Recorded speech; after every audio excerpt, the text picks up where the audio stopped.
नमस्कार. मी ॲडव्होकेट शेखर रासवळकर आपले माझ्या विधी कक्षामध्ये स्वागत आहे. मित्रांनो, माझा विधी कक्षेचा मूळ हेतू अवेअरनेस ऑफ लीगल सिस्टीम असा आहे. आता कंपॅशनेटचा जर डिक्शनरी अर्थ बघितला तर दयाळू किंवा मानवतावादी असा होतो, परंतु याचा मूळ वापर हा अनुकंपा हा असा घेतला जातो. तर अनुकंपा म्हणजे काय?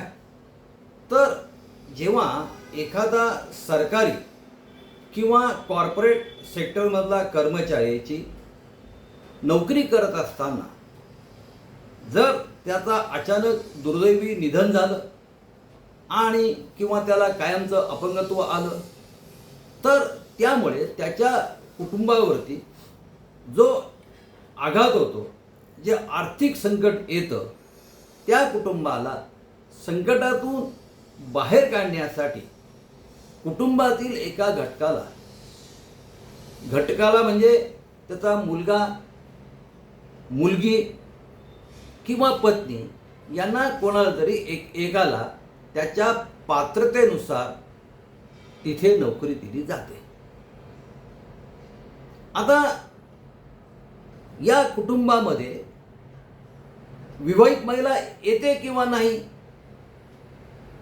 तर या संबंधी निरनिराळ्या हायकोर्टांचे वेगवेगळे निर्णय आहे. मुंबई हायकोर्ट आणि कर्नाटक हायकोर्टाचं असं जजमेंट आहे की जरी ती विवाहित महिला असेल तरी ती अनुकंपा तत्वामध्ये येते, परंतु उत्तर प्रदेश हायकोर्टाचं असा निकाल आहे की विवाहित महिलेला अनुकंपा हे प्रिन्सिपल, हे तत्व लागू होत नाही. या संदर्भात सर्वोच्च न्यायालयापर्यंत एक केस गेलेली आहे. तिचं नाव आहे कुलसुम निशा विरुद्ध state of Uttar Pradesh, civil appeal number 7667/25. Justice Narasimha आणि जस्टिस आलोक आराध्य यांनी हा 2/6/26 रोजी नुकताच निकाल दिलेला आहे. त्या केसच्या फॅक्ट्स अशा होत्या की एक महिला होती, तिच्या नावाने एक फेअर प्राईस शॉप दिलं होतं. त्या महिलेचा आकस्मिक मृत्यू होतो आणि तो मृत्यू झाल्यानंतर विवाहित जी तिची मुलगी असते ती त्या सरकारकडे अर्ज करते की माझ्या आईचा दुर्दैवी मृत्यू झालेला आहे आणि मी आईबरोबर ते दुकान चालवत होते, त्यामुळे हा असलेला परवाना, हा लायसन हा माझ्या नावाने वर्ग करण्यात यावा, अशा प्रकारचा ती अर्ज करते.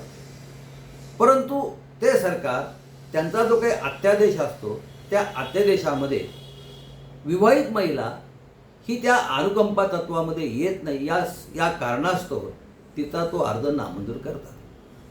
त्याविरुद्ध ती अलाहाबाद उच्च न्यायालयाचे एकल खंडपीठाचे न्यायमूर्ती यांच्यासमोर जेव्हा तो अर्ज येतो, पिटिशन येतो, त्यावेळेस ते न्यायमूर्ती तिचा अर्ज तो फेटाळतात. कारण नुकताच त्या अलाहाबाद डिव्हिजन बेंचचा एक निकाल झालेला असतो, तो सर्व्हिस मॅटर संदर्भातला असतो आणि त्याच्यामध्ये त्यांनी तेच प्रिन्सिपल धरलं असतं की विवाहित महिला या अनुकंपामध्ये येत नाही. साहजिकच ती सर्वोच्च न्यायालयामध्ये SLP दाखल करते आणि ज्यावेळेस हा पिटिशन सर्वोच्च न्यायालयापुढे येतो त्यावेळेस त्या केसच्या फॅक्ट्स तपासतात. त्यांचं म्हणणं असं पडतं की ही विवाहित महिला आहे. पुन्हा ही विवाहित महिला आईबरोबर ते फेअर प्राईस शॉप चालवत होते. तिला एकंदर 4 बहिणी आहेत, त्यापैकी एक अपंग आहे आणि बाकीच्या वारसांनी कुठल्या प्रकारची आम्हाला हिला द्यायला हरकत नाही अशा प्रकारचं प्रमाणपत्र दिलेलं असतं आणि बाकीच्या रिक्वायरमेंट त्यांनी पूर्ण केलेल्या असतात. मग सर्वोच्च न्यायालय असं म्हणतं की केवळ ती विवाहित महिला आहे या कारणास्तव तिला नाकारला आहे ना. मग ते आपली भारताची राज्यघटना आहे ती कॉन्स्टिट्यूशन ऑफ इंडिया 14चा आधार घेतात. तर 14 जे आर्टिकल जे आहे ते 14 काय म्हणतं? Equality before law, the state shall not deny to any person equality before the law or equal protection of the law within the territory of India. म्हणजे equality before the law and equal protection of law असं ते म्हणतात. आणि दुसरं जे article जे आहे 15(1) पण आधार घेतात. prohibition of discrimination on the grounds of religion, race, caste, sex, or place of birth. The state shall not discriminate against any citizen on the grounds only of religion, race, caste, sex, place of birth or any of them. त्यांनी सांगितलं असं जर सर्व constitution of इंडियामध्ये दिलं असेल तर हे कॉन्स्टिट्यूशनचं उल्लंघन करणार आहे. त्यामुळे केवळ ती विवाहित महिला आहे या कारणास्तव तुम्ही तिचं लायसन नाकारणं म्हणजे हे याचं उल्लंघन करणार आहे. त्यामुळे साहजिकच सर्वोच्च न्यायालय तिचा पिटिशन हा मंजूर करतात आणि तिला अनुकंप या प्रिन्सिपलवर धरून ते सांगतात की या महिलेला 3 आठवड्याच्या आत तिच्या नावाने ते लायसन रिन्यू करा. तिचा तो मंजूर करतात.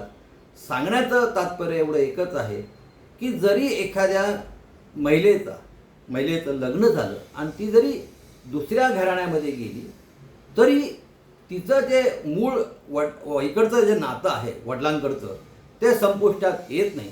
अर्थात प्रत्येकाच्या फॅक्ट्स या वेगवेगळ्या असतात, परंतु विवाहित आहे म्हणून नाकारणं हे घटनेच्या विरुद्ध आहे. हे सर्वोच्च न्यायालयाने अधोरेखित केलं. मित्रांनो, माझा हा व्हिडिओ तुम्हाला आवडला आपण लाईक करा, शेअर करा, सबस्क्राईब करा. धन्यवाद.